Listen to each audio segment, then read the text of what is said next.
Rasa pilu tampaknya tengah bersemayam di hati Atalia Praratia pasca sang suami Ridwan Kamil dituding menjalin hubungan terlarang dengan Lisa Mariana.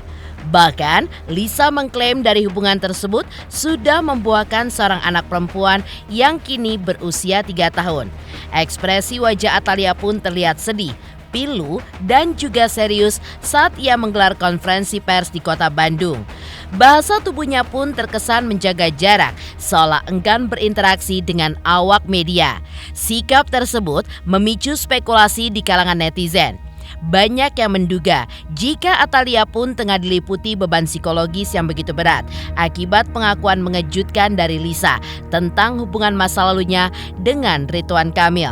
Namun, seperti apa sebenarnya penilaian pakar ekspresi terhadap bahasa tubuh Atalia saat ia menghadapi awak media? Benarkah ia pun juga berusaha untuk menghindar pertanyaan seputar dugaan perselingkuhan Ridwan Kamil dengan Lisa? Dan bagaimanakah Atalia serta Ridwan Kamil merespon somasi yang telah resmi dilayangkan oleh pihak Lisa Mariana? Pemirsa, bersama Intens Investigasi, kami hadirkan kabar terkini, terpercaya, dan teraktual. Tetapi sebelumnya, jangan lupa untuk like, subscribe, dan juga share channel YouTube ini.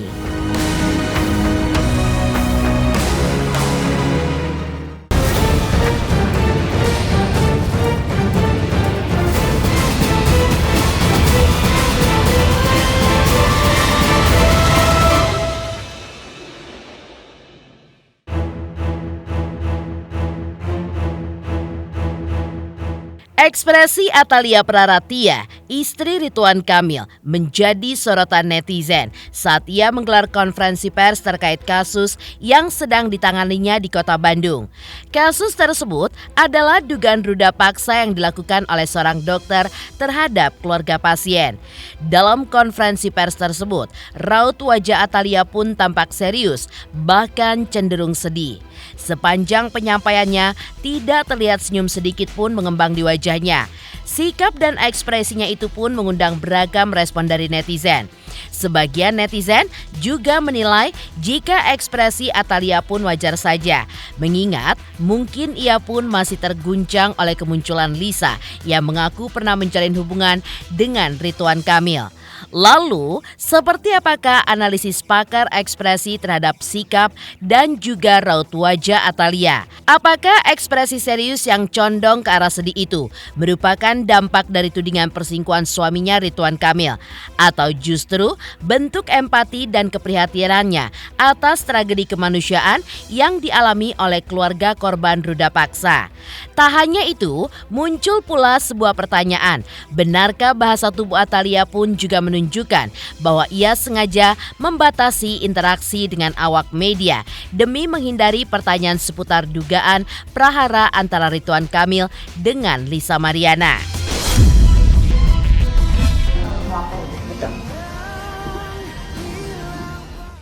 Kalau kita lihat dari video tampilan yang di-share ini ya, dari bahannya ini, karena memang tidak dalam kaitannya atau tidak ada kaitannya pertanyaannya dengan kasusnya Pak RK gitu ya, dan ini kan yang bersangkutan lagi sedang ada pembahasan tentang case yang lain gitu ya. Nah, memang dalam proses ini, ketika dalam konteksnya ini, jadi kalau dalam konteks konteks situasinya yang bersangkutan itu ada dalam kondisi pembahasan yang juga sebenarnya kasusnya tidak sederhana juga. Jadi rasa-rasanya kalau dalam konteks ini memang beliau menunjukkan perilaku empatinya. Empati kenapa? Kelihatan dari pertama, dari ketika yang penasihat hukumnya menjelaskan tentang situasinya. Itu terlihat bagaimana kemudian Mbak Atalia ini merespon dengan kongruen ya dengan situasi yang dihadapi, dan ketika selesai dia berusaha untuk tersenyum gitu ya, karena untuk mengakhiri pembicaraan. Hanya memang beda senyumnya tidak lepas dibandingkan dengan ada rekan-rekan kerjanya atau mungkin stafnya atau mungkin juga dari tim yang lain itu yang ada di posisi yang sama.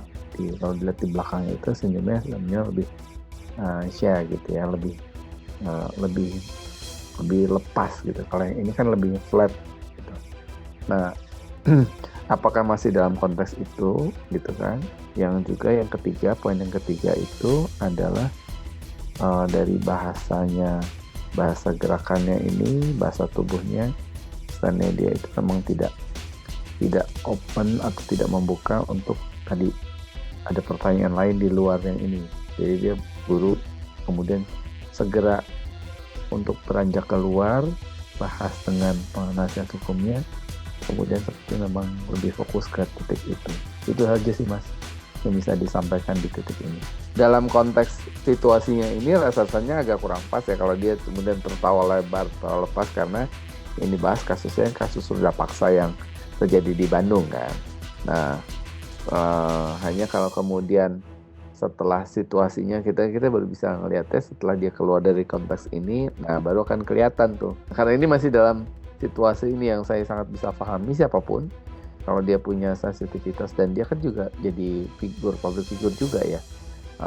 Nah itunya yang dia kemudian berusaha untuk jaga marwahnya gitu kan ya. Jadi bawa tugas utamanya di situ. Kira-kira seperti itu. Hanya kemudian setelah di situ terlihat dia memang cenderung untuk tidak banyak interaksi dengan rekan-rekan wartawan. Jadi dia memang sudah langsung keluar. Itu bentuk untuk ininya saja. Dodi Triasmara turut menganalisis gestur Atalia Praratia dan menilai adanya kecenderungan jika Atalia menghindari awak media. Ia pun menduga sikap tersebut berkaitan dengan kemunculan Lisa Mariana di hadapan publik yang membawa pengakuan mengejutkan terkait dugaan perselingkuhannya dengan Ridwan Kamil, suami Atalia. Menurut Dodi, upaya Atalia untuk menghindari wartawan bisa dimaklumi, mengingat pertemuannya dengan media kali ini pun terjadi setelah Lisa Mariana menggelar acara konferensi pers. Hal ini pun mengindikasikan bahwa mungkin saja ia pun ingin menghindari munculnya pertanyaan-pertanyaan dari media terkait pengakuan Lisa yang menyangkut nama baik suaminya. Namun di sisi lain, tampaknya Atalia pun berusaha untuk tetap fokus pada permasalahan utama yang kini sedang ditanganinya, yaitu kasus ruda paksa yang dilakukan oleh seorang dokter terhadap keluarga pasien di sebuah rumah sakit di Bandung yang baru-baru ini mencuat ke ruang publik. Ada kecenderungan untuk menghindari ya, karena yang dihadapi sini kan juga dengan rekan-rekan wartawan ya, gitu ya. Kenapa? Karena ini kan pengambilannya setelah case-nya itu ya, press conference ya, BLM-nya press conference gitu ya. Kalau dia posisinya sesudah, setahu saya kalau dia ini jatuhnya sesudah press conference gitu, bisa jadi ini salah satu upaya dia untuk menghindari pertanyaan yang muncul dari rekan-rekan wartawan seputaran kasus suaminya gitu kan ya. Sementara di sisi lain dia lebih fokus karena saya lihat orangnya lebih fokus dengan masalah atau situasi yang sekarang dia lagi tanganin gitu ya. Kira-kira seperti itu. Kecuali nanti misalnya rekan-rekan wartawan ketemu langsung dan kemudian nanya langsung perihal case Pak RK-nya. Nah itu bisa jadi akan jadi lain lagi ceritanya. Tudingan perselingkuhan terhadap Ridwan Kamil yang dilontarkan oleh Lisa Mariana tampaknya menjadi ujian berat bagi sang istri Atalia Praratia. Di tengah gempuran isu miring yang menyebutkan bahwa Lisa pernah menjalin hubungan terlarang dengan Ridwan Kamil hingga mengklaim telah melahirkan seorang anak berusia 3 tahun, Atalia justru dengan tegas membantah semua tudingan tersebut. Menurut keterangan kerabat dekat Atalia, yakni Syed Yazen, Atalia pun menyebutkan bahwa tudingan Lisa adalah 1000% merupakan fitnah terhadap suaminya. Pernyataan itu pun disampaikan Atalia kepada Syed Yazen melalui pesan WhatsApp sekitar 2 hari sebelum perayaan Idul Fitri lalu. Pengakuan tersebut kemudian dibagikan oleh Syed Yazen saat dihubungi secara khusus oleh tim intens investigasi belum lama ini. Ia pun menegaskan bahwa bantahan Atalia adalah jawaban langsung atas pertanyaannya mengenai isu perselingkuhan yang tengah menjadi perbincangan hangat di tengah masyarakat. Dengan demikian, Atalia secara pribadi juga membantah keras segala tudingan Lisa Mariana yang dianggap tidak berdasar dan sudah mencemarkan nama baik keluarga mereka. Ya, sebenarnya beliau tidak curhat. Saya sendiri yang bertanya kepada beliau, kenapa masalahnya ini gimana gitu. Beliau menegaskan bahwasannya ini fitnah, 1000% fitnah ya. Jadi tidak ada kemungkinan bahwasannya Pak Ridwan Kamil pernah melakukan hal sesuai dengan berita yang sedang viral. Jadi itu balasan beliau, itu bukan curhat dan beliau bukan menceritakan dari beliau sendiri. Saya sendiri yang bertanya kepada beliau dan itu jawaban dari WhatsApp saya yang saya kirim ke beliau.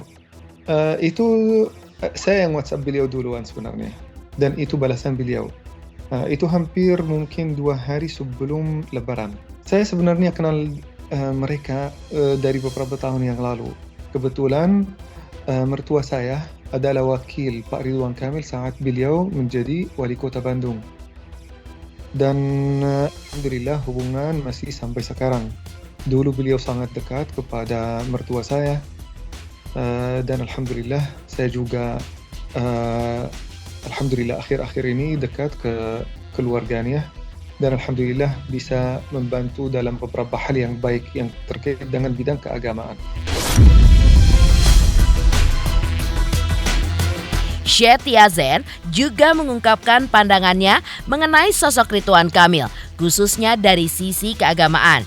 Di matanya, ada banyak hal positif dari Ridwan Kamil yang sangat berkesan, terutama terkait kontribusinya dalam dunia Islam. Salah satunya adalah kiprah Ridwan Kamil dalam mendesain puluhan, bahkan ratusan masjid di berbagai daerah di Indonesia. Tak hanya itu, Ridwan Kamil pun juga dikenal aktif membantu pembangunan sejumlah tempat ibadah dan memberikan dukungan kepada beberapa pesantren, termasuk rumah Quran yang dikelola langsung oleh Syed Yazen. Secara pribadi, Syed Yazen mengenal Ridwan Kamil sebagai sosok yang baik dan juga memiliki kepedulian terhadap umat. Hubungan hangat antara keduanya pun juga bermula dari kedekatan keluarga Syed Yazen dengan keluarga besar Atalia, istri Ridwan Kamil. Nah, saya selama ini mungkin kenal beliau, alhamdulillah sikap beliau baik, akhlak beliau baik ya secara umum ya. Yang saya lihat dari mata kepala saya sendiri. Buktinya beliau sudah mendesain puluhan masjid kalau bukan ratusan masjid. Beliau juga membantu pembangunan beberapa tempat ibadah. Beliau juga mendukung beberapa pesantren termasuk rumah Quran yang saya juga kelola. Jadi dari segi agama beliau alhamdulillah ya menurut saya sendiri ya wallahu a'lam, kalau ada sesuatu yang saya nggak tahu. Beliau insyaallah menurut saya bukan hanya baik, insyaallah sangat baik ya menurut saya sendiri ya. Ya, sementara itu, seperti apakah pihak Ridwan Kamil dan Atalia saat menjawab somasi yang dilayangkan oleh pihak Lisa Mariana? Apa yang membuat pihak Ridwan Kamil mengaku sangat menghormati langkah somasi tersebut? Selamat untuk intens investigasi karena sudah mencapai 3 juta subscribers di YouTube. Sukses selalu dan all the best.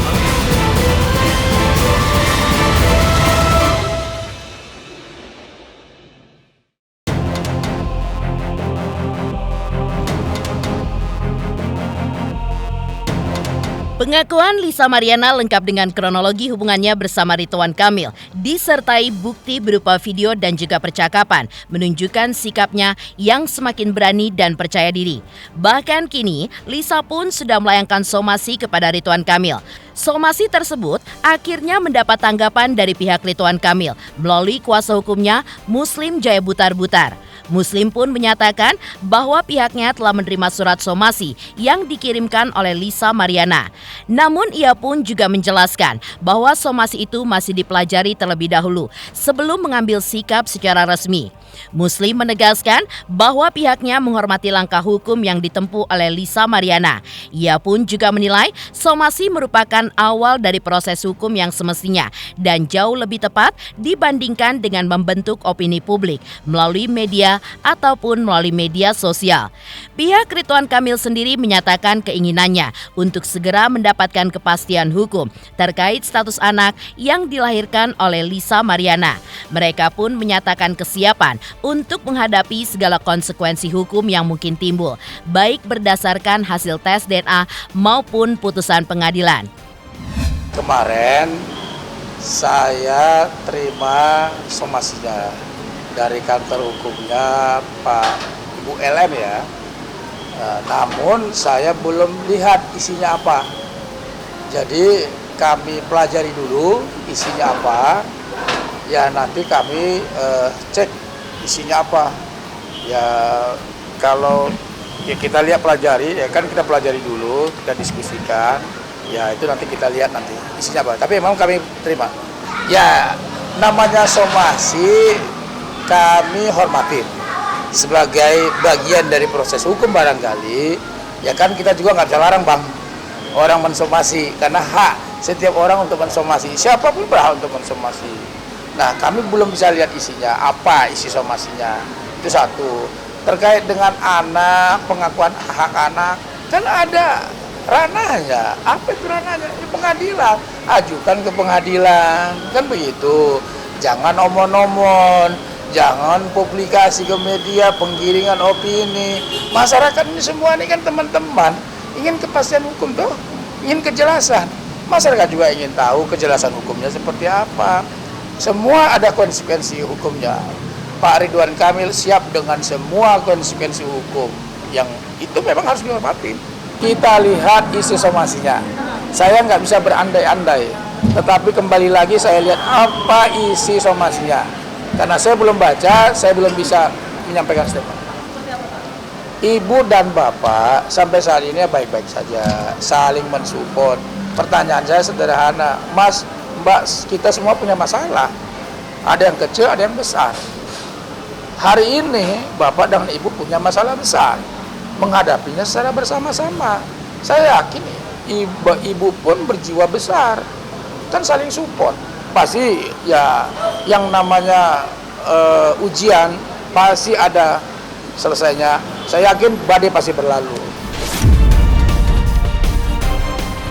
Hingga saat ini, pihak Ridwan Kamil masih mempertanyakan kapasitas Lisa Mariana dalam menuntut agar anaknya diberi nafkah oleh Ridwan Kamil. Mereka pun menegaskan tidak dapat memenuhi tuntutan tersebut sebelum Lisa mampu membuktikan secara hukum bahwa anak yang dilahirkannya adalah darah daging Ridwan Kamil dan bukan anak dari pria lain. Menurut pihak Ridwan Kamil, langkah yang bermartabat seharusnya ditempuh melalui jalur hukum, bukan dengan mengumbar aib di hadapan publik melalui media ataupun media sosial. Mereka pun juga menilai jika Lisa memiliki bukti, seharusnya bukti tersebut dibawanya ke pengadilan agar dapat diproses secara sah dan juga adil. Pihak Ridwan Kamil juga mengingatkan jika dalam pernyataan Lisa terdapat unsur fitnah ataupun pencemaran nama baik, maka ia pun harus siap menanggung konsekuensi hukum yang akan menyertainya. Tentunya kami baca, kami lihat di media konversi persnya. Di dalam konversinya ini kan yang diciptakan, yang dibuatkan narasi-narasi yang disampaikan A sampai Z. Bahkan ada narasi yang disampaikan LM ingin nafkah dari RK dan anaknya. Pertanyaan saya sederhana, LM siapa? Bahasa Betawinya, ente siapa? Kok mau dinafkahi? Kan gitu toh? Nah terkait dengan anak, kan sudah disampaikan bahwa mereka yang mengklaim dirinya memiliki anak dengan Pak Ridwan Kamil. Sekarang ya tinggal buktikan secara hukum. Ada ajas hukum, actori incumbit probatio. Apa itu? Siapa yang mendalilkan sesuatu, menuduh sesuatu, dialah harus buktikan. Kan begitu nih. Gitu. Sekali lagi, bukti itu disampaikan, kalau bukti yang berkekuatan hukum disampaikan ke pengadilan, bukan ke media. Pertanyaan saya, kalau disampaikan ke pengadilan, ke media berkekuatan hukum, enggak, kan enggak ada bernilai. Ya kalau kami ngangkat, ya silakan saja, itu hak dia untuk menyampaikannya, tapi kami hanya mengingatkan, segala sesuatunya yang punya fitnah dan pencemaran baik ada konsekuensi hukumnya. Harus buktikan gitu loh. Apa salurannya? Hukum. Emang ada saluran lain? Kagak ada. Media itu hanya menyampaikan, tapi benar atau salah kembali kepada hukum.